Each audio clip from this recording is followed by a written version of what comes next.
Good morning and welcome to the inaugural episode of HPS Live, 10 Strategies for Uncertain Times.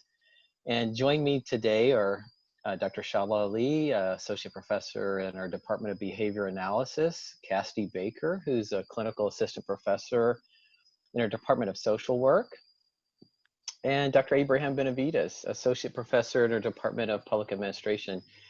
We're here today to share our expertise and offer you some hope.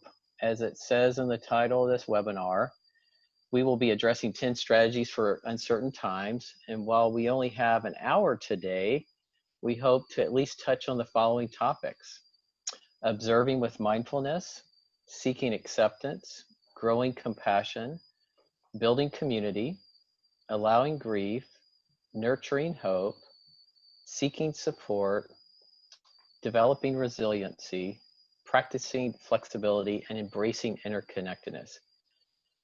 During this conversation, please feel free to add any questions you have in the chat section of the Zoom, and we will address them together. We'll address them throughout the webinar. Also, please keep your microphones muted and your video off.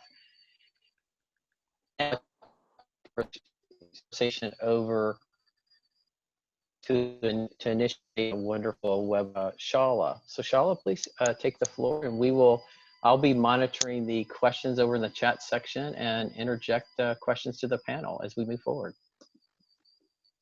Hi, good morning, everybody.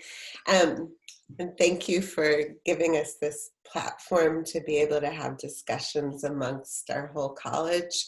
I think one of the things that we talked about in putting this together is that it would be nice to have a platform or a space to have conversations about the various ways, both personally and from the perspective of our different disciplines, that we were all developing strategies and ways to not only survive in these conditions, but also to flourish and to possibly help our communities flourish as well, and what it means for our scholarship. So I think we have a few things we'd like to say from our disciplinary or personal perspectives, and we'll each share those and talk about them. But we really would like this to be an interactive process. So I'm just going to kick off by saying a few things that I have been thinking about a lot since this has started.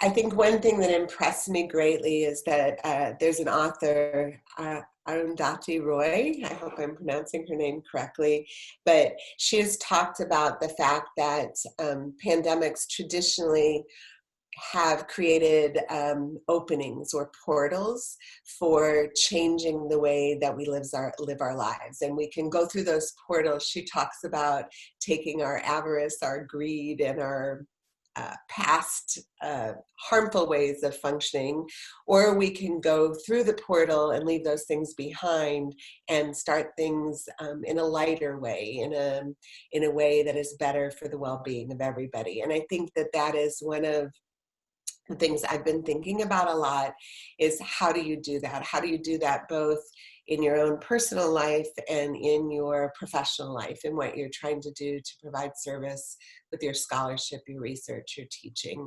So I think a couple of the strategies that the Dean talked about in the beginning or the introduction, I think have been particularly important. And part of this is from my behavior analytic vantage point, is the observing with mindfulness, like looking at what is going on, what are the relationships in time between what we're doing and what's happening around us, and then what are the effects of that. So stepping back and just watching. I think also what I have noticed is that there's a tremendous effort for people to build connections, seek support, and to engage in the process of building new ways of doing things. And all of that has really been centered, or there's an attempt to center that around trying to remember what's important. And I think that's related to the compassion. Like, why are we even doing this? We can't do it the way we've always been doing it. So how would we rearrange the environment? How would we structure things so we can still have those same values? But we have to do things in very different ways. Anyway, those are just a few thoughts that I had. I guess the last one is about flexibility, which is related to what I just talked about, is that the ways that we are doing things, we have to be able to change and change quickly the ways that we are doing things, because we can't plan in the way that we have in the past because the future is so uncertain. And so our ability to stay very value-based, observe what's going on, constantly evaluate the effects of what we're doing, and then switch when we need to becomes more and more important. And I'll give you one example before I stop. What I have seen with a lot of the families and programs that I'm working with is that, for example, in parent training, in autism services, we had a very particular way of arranging interventions, of taking data, of working on things. And when this happened, that all came to a halt. We couldn't be physically present with the families, and the sequences that we were working on were not necessarily the most appropriate things to work on. So what I saw with a lot of the providers that I'm working with is a very skillful way of readapting to the conditions, but it required going back and really talking with the parents. What's important to you now? Where are things going? You know, what is it you would like to have be happening? How would you like the days to look? What are the things you're most worried about? What are the things that have been really good? So there have to be much more open-ended conversations with the families, and then shifts in what we take data on to monitor progress and how we're working with the families without being able to model in the ways that we used to immediately. And I told one of the groups that I'm working with, the first time I watched them do a parent training session, they were on the screen working with the family, and I was watching their little boxes like this, watch the interaction and working. It was literally like watching a baby delivered in a taxi cab with the doctor on the phone giving instructions. By the next week, we worked out, we tweaked a bunch of stuff, we shifted the way we were doing it, and the next week, it was almost seamless. But it was fast, it was flexible, and it was based on meeting the needs of the family and the kids, and then taking our beautiful behavior science, our behavior analysis, and keeping the principles, but shifting the way that translated for the families and the kids that we were working with. Anyway, that's just one thing. That's good. This is Abraham. I just wanted to comment a couple of things on what you said. The mindfulness that you talked about. I have to be completely straightforward and say I never heard of that concept before in a scholarly sense, you know. So I looked it up, you know, and I thought, wow, there's this whole scholarship out there on that, and I didn't know it was there, but I think I related to it because part of what I was doing is thinking about how things used to be and anticipating when we can go back. I even mentioned to the dean earlier as we started the conversation, yes, July 6th, we get to go back to work. Hold on. We have to slow it down a little bit. You know, there's going to be a process here, and that's fine. But I think we need to just be in the moment. And I think that's important. And for me, I'll just disclose here with everyone, it was difficult at first because my space at home was a space sacred for me in the sense that here's where I come home to relax. Here's where I come home to be with family. Here's where I come home and I do different things than I do at work. Now, every once in a while I would bring some work home, but it was intentional. I would say, okay, I have to bring this paper home because it's due tomorrow or something's due. But it was never like it is now. And so I've had to learn to sit in my gazebo in the backyard and just accept the moment and try to understand and say, this is the new reality that I'm living now. And so I can't live in the past and how I used to go to work, or what would it might be, what could it be like in the future? And I think that's helped me be able to accept where I'm at now. And now I can work here in my space that used to be reserved for family and things. I'm in my, dining room table, sitting down, and I'll be able to do some work. But I think that's something that, I guess it was a good exercise for me to be mindful of where I'm at. So I feel like oh, sorry, Abraham, are you done? Go ahead. So I feel like I'm lying in that Allen chair, and you guys are going to give me some advice now. Well, when I was kind of reflecting on what our conversation was going to be, or what I anticipated for this morning, when I was thinking about that seeking acceptance, kind of along the lines of what you were talking about, I was thinking about something that, and to quote my dad always says that the difference between expectations and reality is the level of disappointment that you have. And I think we can replace that with different things, right? We can say our difference between expectations and reality is our level of frustration, our level of anger, our level of grief, our level of sadness. And so I think figuring out in this space how to kind of manage those expectations, because that's what it is. It's expectations of what the future looks like, of where we thought we would be right now. So not that that's an easy process, but it's something that we have. We're sorry about that. I heard about those things happening. I've never experienced it, but we apologize. That was not our intention for that to happen.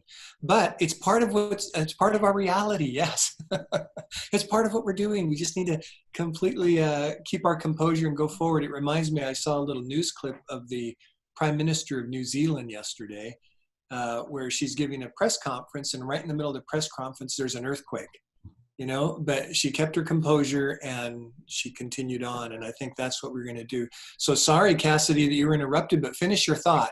I think it was wonderful. You were going down about what your dad was saying, expectations versus. I think this is going to go down in history of one of those experiences that I'll never forget. Anyway, we'll move on from that. But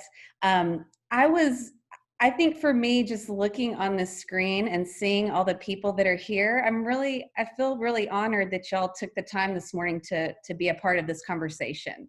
I think none of us knew what to expect, and we thought maybe there'd be 2 people or no people. We'd just be talking like we do together. So I just appreciate everybody, being a part of this with us. I think part of the purpose of the roundtable group that we've pulled together is just thinking about ways we can kind of monopolize and hone in on all the expertise we have in our college, and how do we utilize that in a way to really help do these things that we were talking about: building community, seeking support, developing resiliency. How do we pull together and do that? And so we don't want it to be just the 3, 4, 5 of us, but we want to really glean information from you guys about ideas you have to do this work as well. Yeah, well, that's that one of those words that's on that nice little, I guess, flyer that Tracy was able to put together for us is building community. And I'm not sure if you guys have heard of an individual named David Spinks, but he talked about building community, and he identified 4 things that were essential for doing that. And I think that relates to our building the community within our college. And the first one is identity, and how we need to identify what we're doing. Who do we identify with? HPS? Do we identify with the college? And I think if we do, and we're able to identify, that's going to help build community. The next one is trust. Do we trust that what we're going to experience and get from our association with HPS, it's actually going to help us? And then the third one he mentions is participation. Do we have the opportunity to participate in college-wide events? And I think this is one of those events that can help by participating. And then the last one is a reward. That we need to have the expectation that we will receive a reward, not necessarily intrinsic or extrinsic, but a type of reward that's going to help us participate. And I believe that our college is trying to do that. You know, we've come a long way, and I think that if we identify with the college, if we attempt to trust what the college is doing, you know, and that can happen through a number of ways. If we have the opportunity to participate, which we are being given the opportunity in a number of ways, and then the reward's going to be, I guess, viewed in a number of ways for each of us. But I think those things help build community in a number of settings.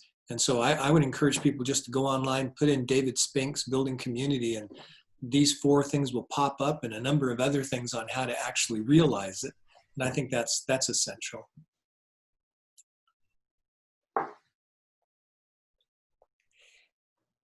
I want to add something to that, Abraham. I think that idea of building community, that there's so many things that all of us share. And one of the good things about this is I think I've had more interaction across disciplines, both within our college and just in my field, working with other people since this has happened than I did before.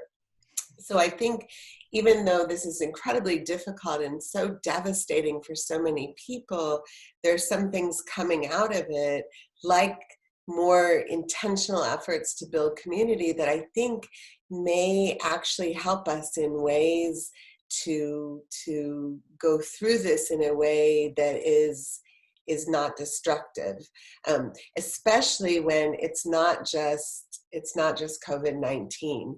Like what we're seeing and what's exposed are a lot of things related to extreme disparities, racial tensions, extreme racism, and things that are happening in our world that we're seeing more and more because of social media and because of the strain on society. So the more we can build community, especially a community like all the people here that have skills to construct something better, I think the better off we'll be, which is also too why we weren't even sure what all we were going to talk about coming to this webinar in the first episode. But what we were sure about is that having conversations between all of us in the college who have very similar values, very similar aspirations in terms of how to contribute to the world, we were sure that it might be a little halting at first, but eventually it would turn into a conversation that was progressive and useful in different ways. If I can get back to something you said earlier that's along the same line that I think is very interesting. With respect to building community, am I the only one that's noticed that there's a lot more neighbors walking around the neighborhood outside? People seem to be more friendly. You know, I've seen more of my neighbors these past couple of months, maybe because I'm here, or maybe because we all have to be here, but it's been, for me, very pleasing to see them and for them to say hi, and for us to have little conversations that maybe we never would have had. And so I think that's one of the positive things that has come out of this. And getting back to something that you said, Shala, how can I change? How can I be better? New beginnings are always essential for us. And so if we have the opportunity to say, you know what, I can put this behind me and I can be a new person now. When I go back, I can be who I want to be. Now, whether that means that Abraham Benavides is going to lose an extra 20 pounds, that's when I come back, or whether it means that I'm going to, improve my teaching, or now that maybe I have more time to dedicate to my scholarship, we have that opportunity. It's not always that we have a new beginning, but this is an excellent opportunity for us to say, okay, this point's going to demark where I'm going to take off. I'm going to be a better person. And so those fresh starts are important. And this gives us that opportunity to return to our place of work and be anybody we want to be. Yeah. Well, and I think it's important too. I mean, yes, we'll leave it behind, but really this experience is going to mold us in a way right? That we're incorporating it into who we are. And how does that change the way we view the world? And how does that change the way we interact with one another? How is this incorporated into our life journey that's kind of taken a path that none of us anticipated? Yeah. And I think that goes to one of the words that we have there, developing resiliency. How resilient are we? And resiliency, the way I'm looking at it, and maybe I'm sure probably a number of different definitions, but how are we able to cope with, or some change or trauma, adversity, some of those challenges that we might have, how well equipped are we to be able to find ourselves and continue working on what we should be working on when we're met with these challenges. And so I think that being well-rounded or wellness, I think there's a whole literature on wellness as well in a number of our disciplines, that helps us be better people.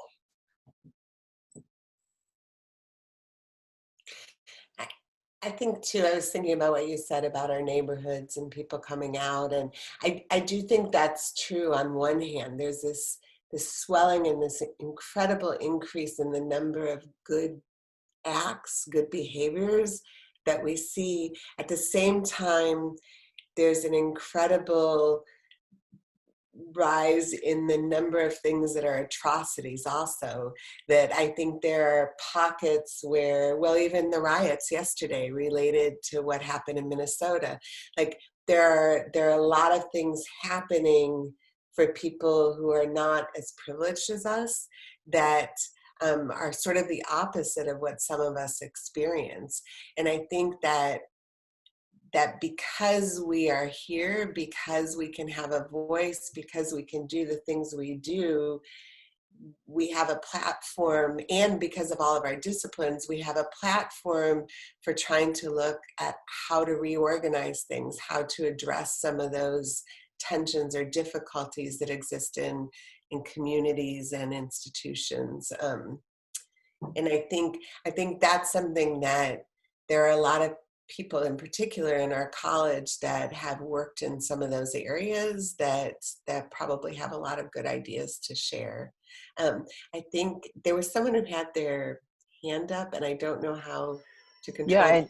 Yeah, Shala, Yeah. we've got a question on the Zoom chat, so let me read it out to the group, and then you all can kind of take turns addressing this. This is from Leslie Roberts.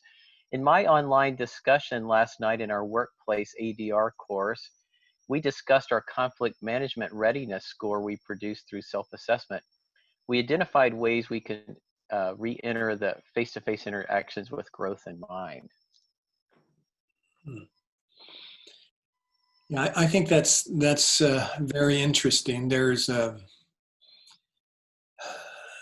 number of ways we can re-enter that face-to-face.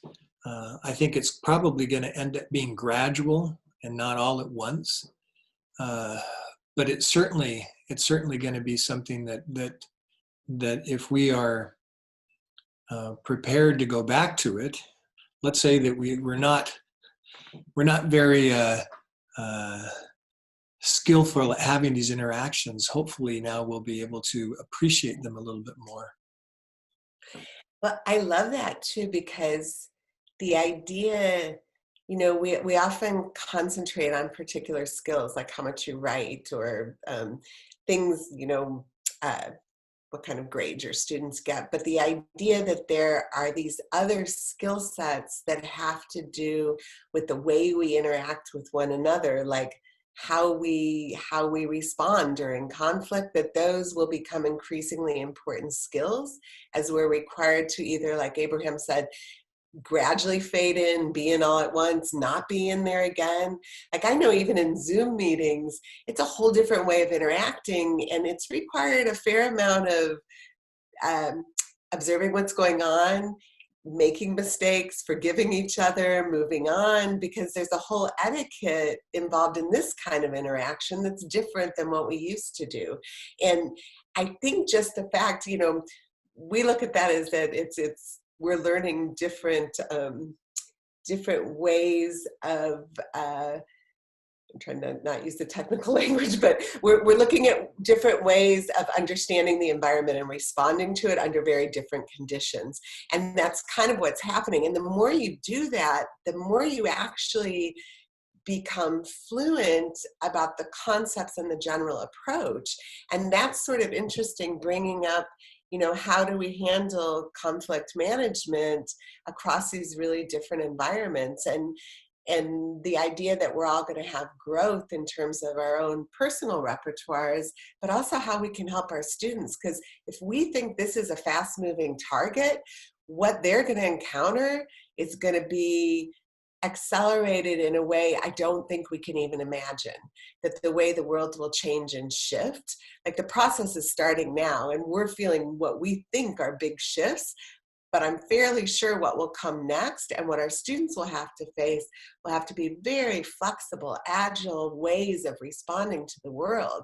So the less we're kind of like, oh, we need to do it one way, the more we'll be able to model for the students, even being old, we'll be able to model for them and help them keep going and change in really responsive ways to the world. Yeah. And I think one of the little words that we put together, seeking support, is essential for us to consider here. When we first in March, when we were first quarantined at home, if you will, or stay at home, you know, we had to change all our classes online. And I think I did pretty well of keeping up with Canvas, and I had most of my stuff on Canvas already. So it wasn't that big of a change. However, what was essential for me, or what was crucial for me, is the lectures that I was going to give. I feel, and I know there's probably some that can differ, but I feel I'm better face-to-face and giving a presentation than I am, you know, online. And so now I had to record everything. And as the, you know, the word spread around the department, oh, we should use Panopto. So I said, okay, well, let me try that.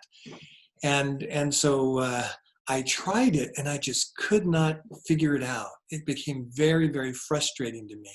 And the frustration led to some anger and led to some, why are we doing? And so I had to step back and say, you know what? I just need to pick up the phone and call somebody. And I'm so grateful for the UNT services. And I don't remember who it was, Claire. I have the email because I talked to her on the phone. And she just so patiently walked me through what I had to do to get it through. And I was able to record it. I was able to do it. But I had to humble myself, because I'm a macho man, you know. I had to be able to say, you know what, Abraham, you need help. Just call somebody. And so when I realized that's what I had to do, I humbled myself, I called for help, and the help was there. And I think sometimes we need to do that. We don't always have all the answers. And we need to be, I guess, aware that there are people that do know and that can help us. A really important point. Cassidy, do you have anything to add to that perspective? Well, I think kind of going back towards when we talked about growing compassion, that was one of our strategies that we talk about. I think we need to not only show that compassion to others, but we need to really show it to ourselves. I think that's what you're kind of talking about, Abraham. And I know that when, you know, for me, I like structure. So this experience has been hard. So part of how I've, you know, kind of structured, you know, my thoughts about our conversation today is really reflecting back on what our values are as social workers. We have professional values. And so one of the things that we really talk about a lot is the dignity and worth of a person. And I think it's easy to show compassion for children or show compassion for mothers, but sometimes it's hard to show compassion for ourselves.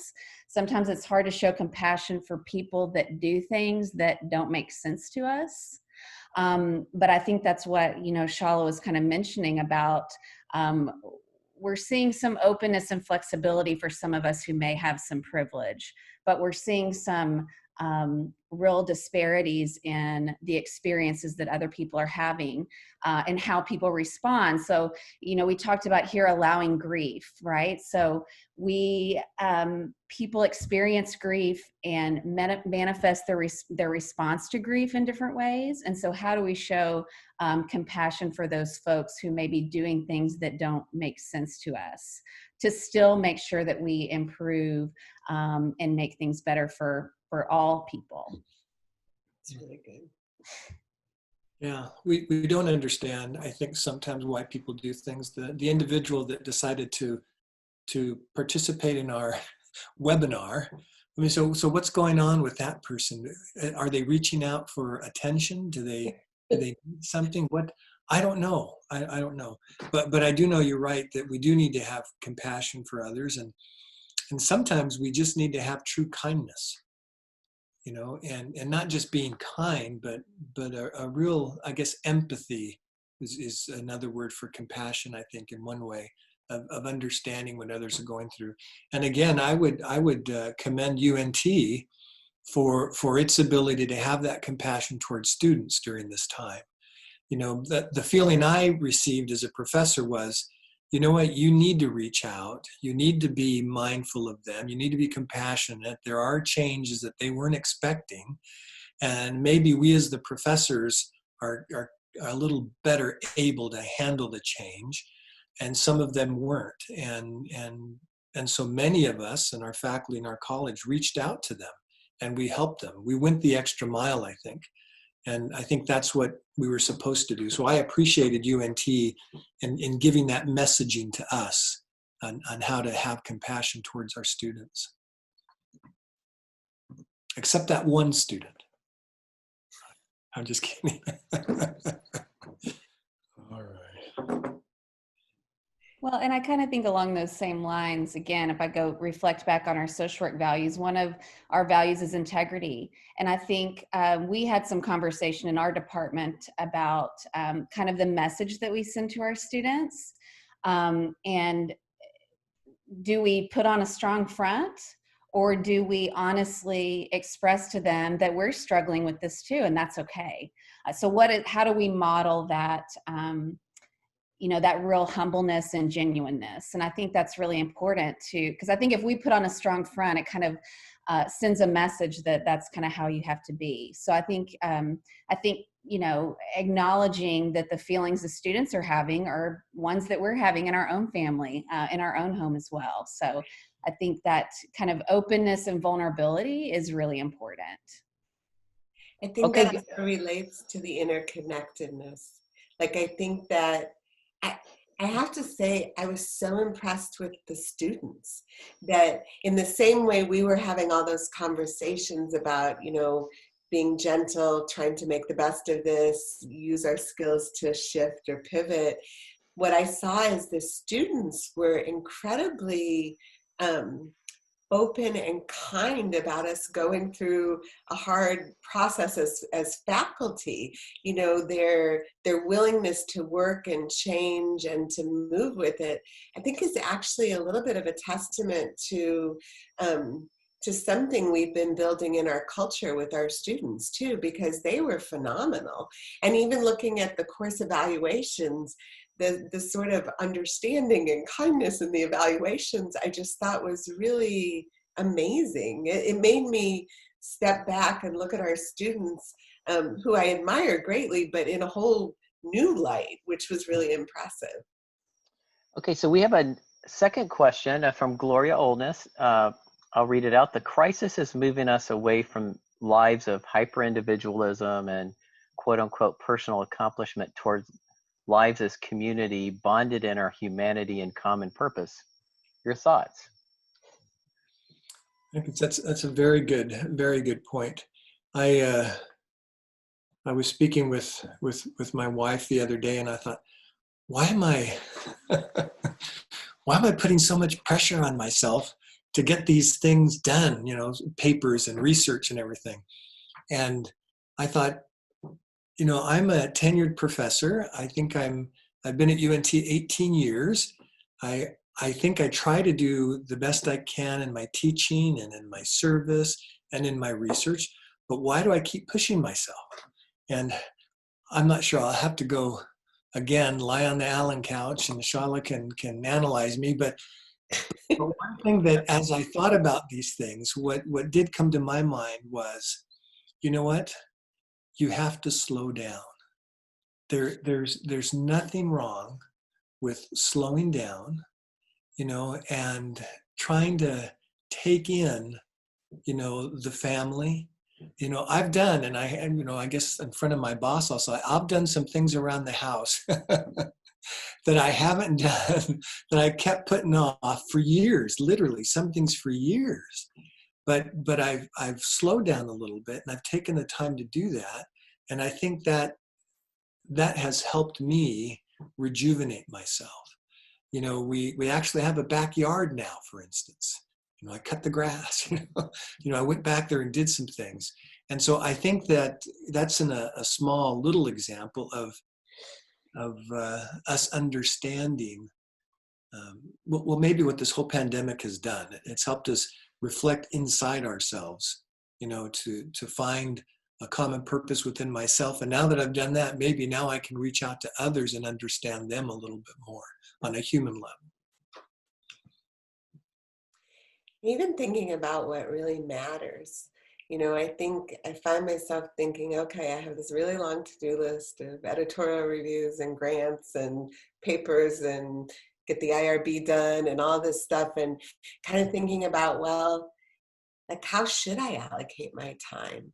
Like, what will actually, I like what Gloria said so much, the idea of thinking that, what is the common purpose? What is important for the community? What is important for the people around me?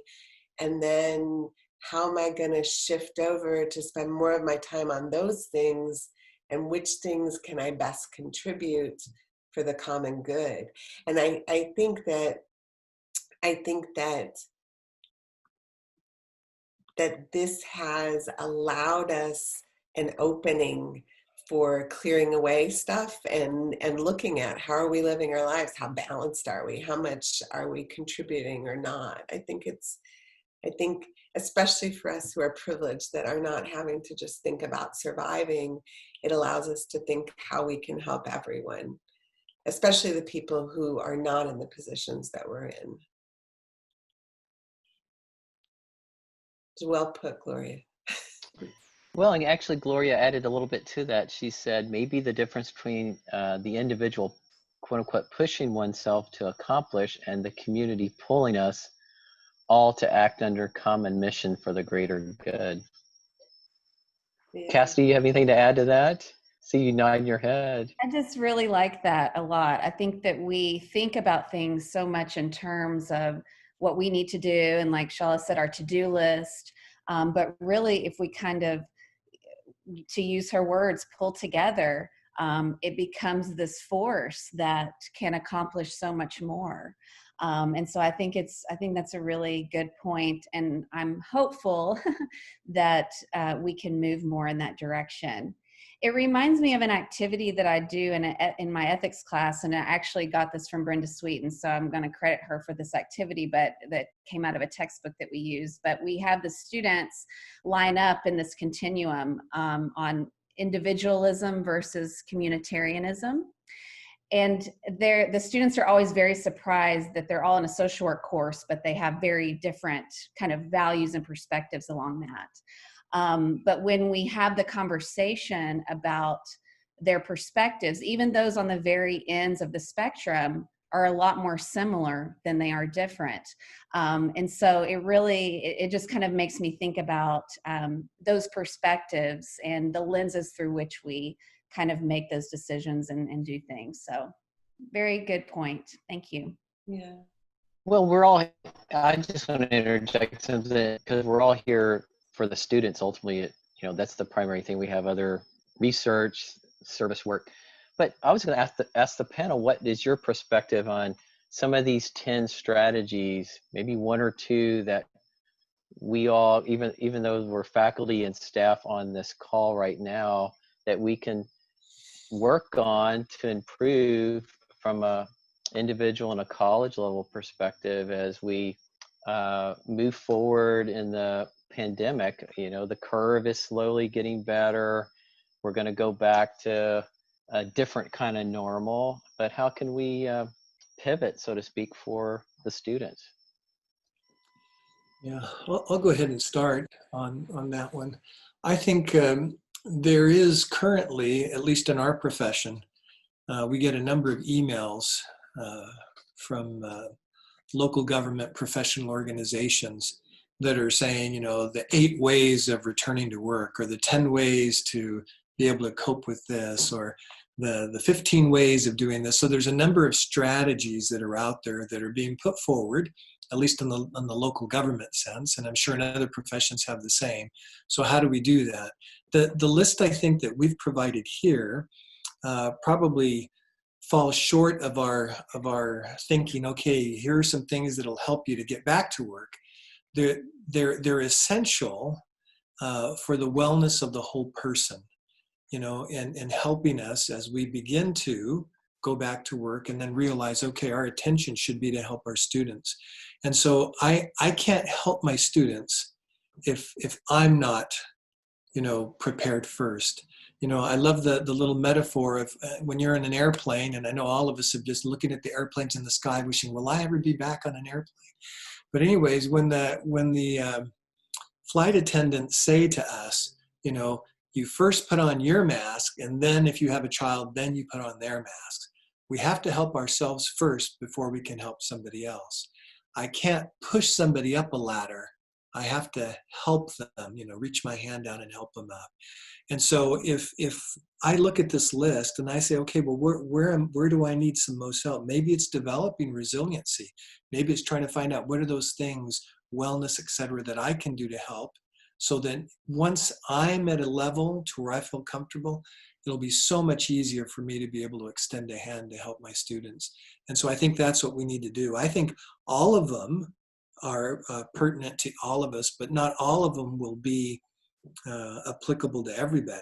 Somebody might think, yeah, you know, I need to practice resiliency, you know, or somebody else might say, oh, I need to grow compassion, or I need to seek acceptance, you know, but I think all of them would be a start.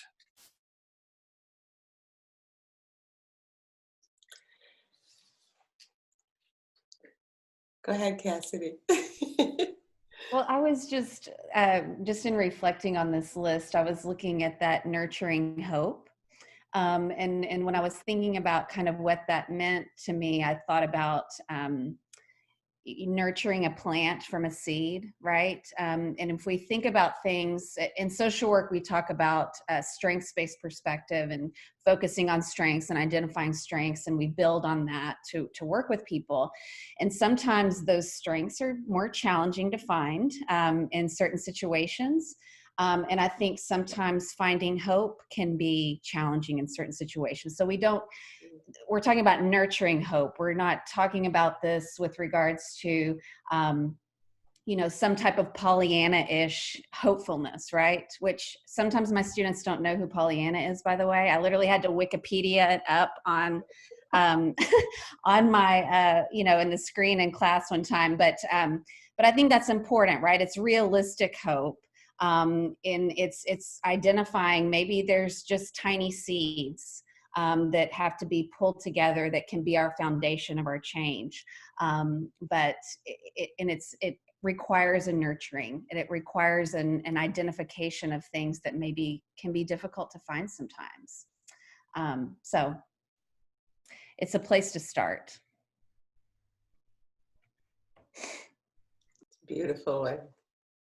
I guess one of the things I think about a lot with the students and ourselves also, but especially if it's not all face-to-face or the conditions are very different, but in all cases, I think the building community.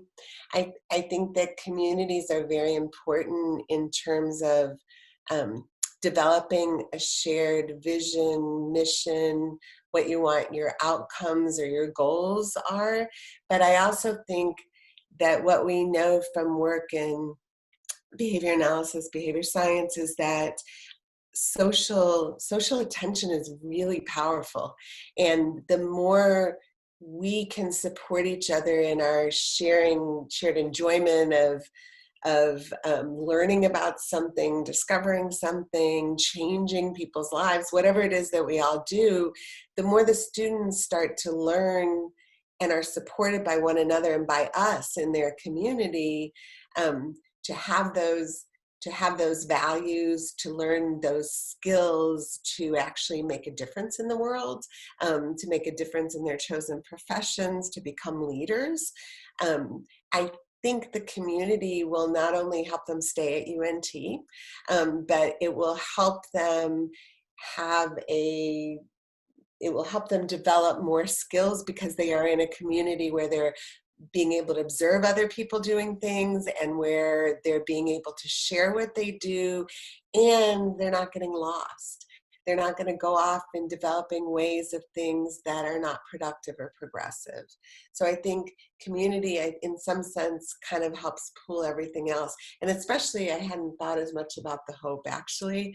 But I think, if you're in a community of people who are hopeful, then you feel hopeful, which is really, I think, important.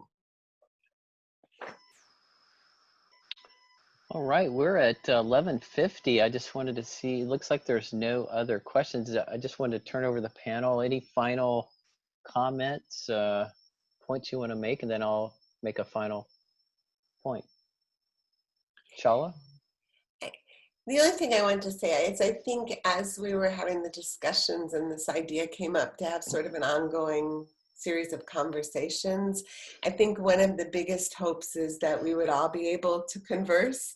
And so if you all have ideas about how this can continue, what format is best for doing this, how to hear everybody's voices, we would love to hear ideas. Maybe, have different people roll in and out of the conversation, or maybe we bring in guest speakers. I don't know, but whatever you think, let us know, because the idea is we all have such strengths, and we would all like to kind of build some synergy across this for how we can help both our UNT community and the greater community.